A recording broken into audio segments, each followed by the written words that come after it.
করে নিচ্ছি।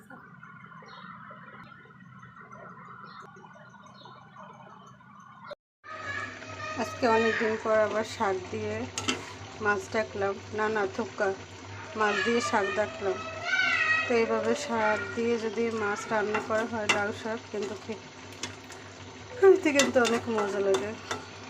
আমি এইমাত্র ঘুম থেকে উঠছি, কিছুক্ষণ আগে 1টা বাজে উঠছি, রান্না বসাইছি। অ্যালার্জির ওষুধ খেলে চোখে খালি ঘুমায় অনেক। আজকে অ্যালার্জির ওষুধ খাই ঘুমাইছিলাম। চুলকানের ঠেলায় আর বাঁচি না রে ভাবি। হয় ভাবি, ঘরের সবার চুলকানি হয়েছে।